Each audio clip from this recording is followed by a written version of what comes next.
You can't call the Marines. She's old enough to enlist. Sulin laid a hand gently on Ivan's shoulder as he clutched at his omnipad. The helplessness etched on his face as he looked up at her tore at her heart. There's no one to call, Ivan.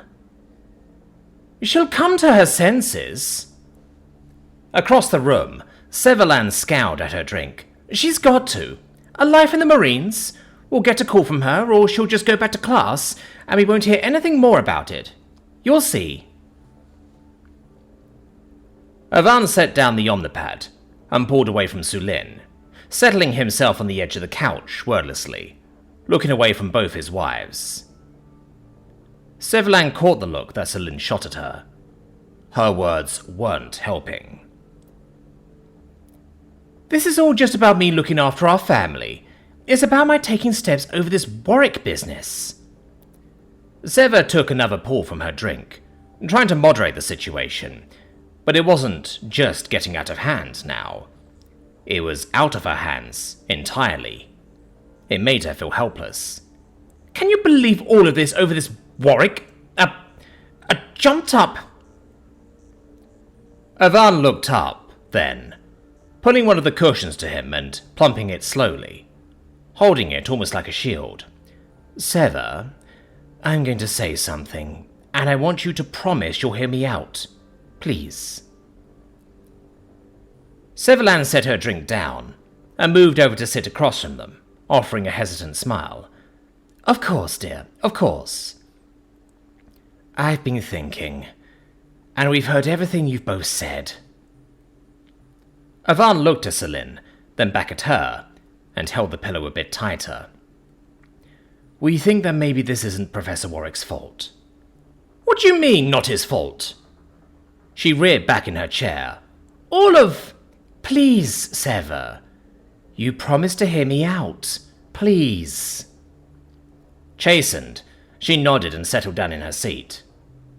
Ivan swallowed but laid a hand on Sulin's before he gathered his nerve and continued.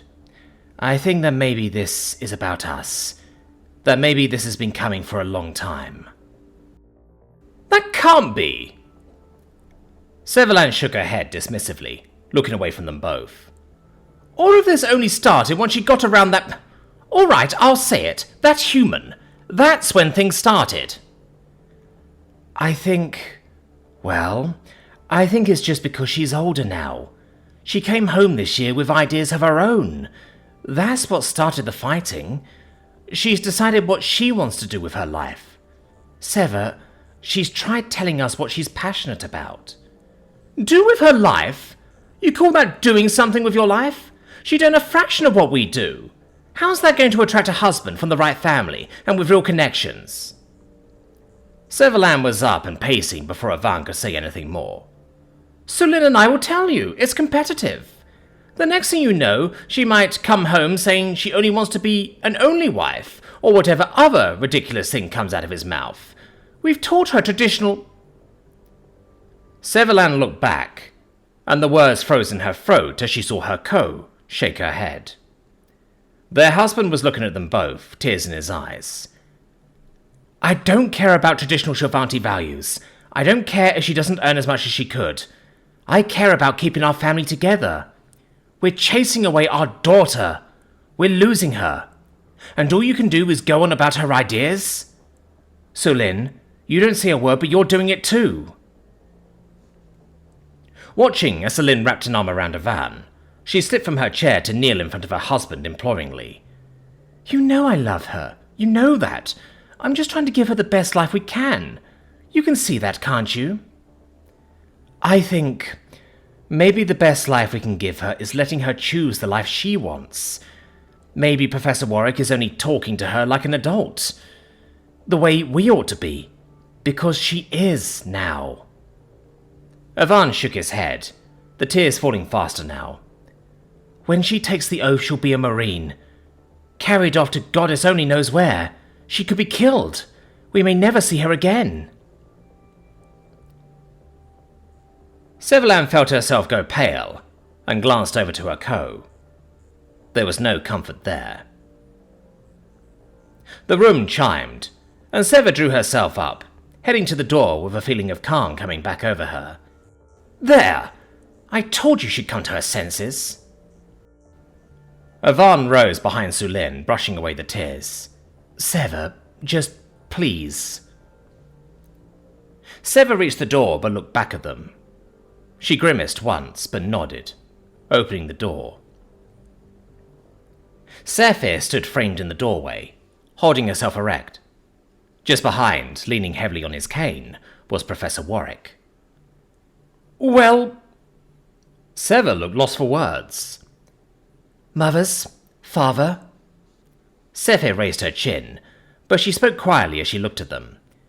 I just wanted you to know I'm only here because Professor Warwick asked me to come. Sever started. Thank you, Professor, Sulin broke in. We appreciate this very much. Professor, I know we haven't met. Avan stepped forward and offered a nervous smile. I'm Sephir's father, Avan. It's very nice to meet you at last. Good evening, sir. Warwick leaned forward and offered a fist, but winced, steadying himself. It's very nice to meet you. Oh, we heard you were hurt. Please, excuse our manners for keeping you standing. Avan took a hesitant step forward and pulled the door wider, shooting a look to Sephir. Won't you come in? Sephir will help you, won't she? Thank you, Avan. I think I could do with sitting down for a few minutes. Warwick looked a bit weary and nodded. Sephir was a great help on the walk over. Sephir, your father has been so upset. Help him sit down, please. Severlan spoke up. I'd like to help Professor Warwick. Sephir nodded hesitantly and moved to her father, taking his hand, as she and Sulin led him out of the foyer. Avan's distress had ruined his makeup, and now they had a guest. Embarrassed, Lady Detain offered her hand awkwardly. Professor, I feel... Well, it's becoming clear to me that I acted like a prize Turox in the administrator's office this morning. It was wrong for how I spoke to you, and for what I've been thinking about you. If anyone owes a sincere apology, I think it's me. That's very kind of you, and accepted, Warwick nodded, taking her hand as she slowly led him into the living room. Warwick was in pain, but he'd come anyway, and convinced their daughter to see them as well. Her sense of shame only grew deeper when he winced again as he settled into a chair. Her indignation at Warwick not rising to greet her that morning made sense now, in a way it hadn't before. The sense of how petty she'd been. Sephir was looking at her as she stood by Warwick. She was looking at him protectively, as if she would harm him. Harm a male. Her own mother. The thought made her... Warwick had been injured saving their daughter. He'd hobbled over from the faculty rooms to the campus hotel in pain, because of her, and the way she behaved. Sephir, I've been talking to the family, and I think it's time I tell you how I feel instead of trying to tell you what I think. I've been so concerned about your future that I forgot the most important thing to all of us. She laid a hand on the back of Warwick's chair, but she didn't look away from her daughter, trying to meet her eyes. We all love you very much.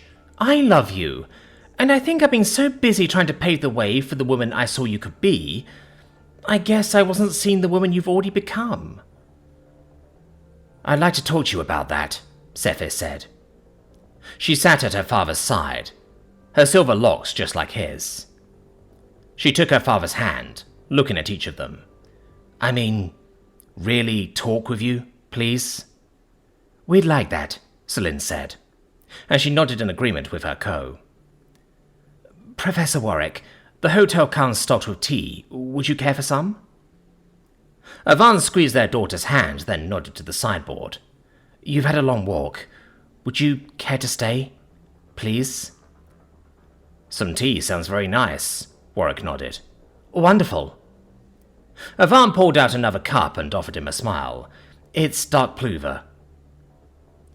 Warwick winced as he sat down. Thank you. I'm sure it will be lovely. Melondi, why are we meeting out in a field? Nesva said as she shivered. Empress, it's an hour before class, and I'm freezing my tits off. Belda looked over at Nesva, then arched an eyebrow at Melondi, canting her head just a fraction. So, what is it, Mel? Pris spoke up. You're still seeing Vadim, right? We're still going out to human food like we planned, aren't we? Vadim and I are still fine. Belda watched as Melondi nodded, the hesitation playing over her face. It seemed that way, at least, and she bobbed her head. That's not what I wanted to talk to you about, but yeah, we're fine. Kamara? Kaslin? How are things with Aku? Okay? One of the twins nodded, but glanced over at her sister. Right? Right. The other Kerbal sister nodded back before looking at the others. Okay, what about you, Nestor? Huddled out of the wind, Nestor Roche's smile looked reflective, but Belda thought it looked good on her. Nestor looked more relaxed than she ever had before meeting with La. She'd always seemed scrunched up tight as a diamond before. I heard from Alar yesterday. He's doing well and had a stopover on Willist on his way home. Nestor looked her way and grinned. He says it's a pretty planet. Anyway, thanks for getting me in touch with Liam, Bell. Sure, not a problem. Belda shivered as another gust of wind blew through the pavilion. Are either of you two going to tell me what that was about? Not yet. Soon, Nestor grinned. Anyone else get lucky over the holiday? Pris? Not me. Sephir? It was a good holiday, Sephir nodded. Her long silver locks blew over her face in the wind, and she pulled them back. Not what I expected, but useful, I think. Jax? You have no idea. I can't wait to tell you the news, but I was saving it for our business meeting tonight after dinner. The Choksa girl grinned mischievously. Time to break out the extra chocolate. Melondi was going around the circle as Belle watched.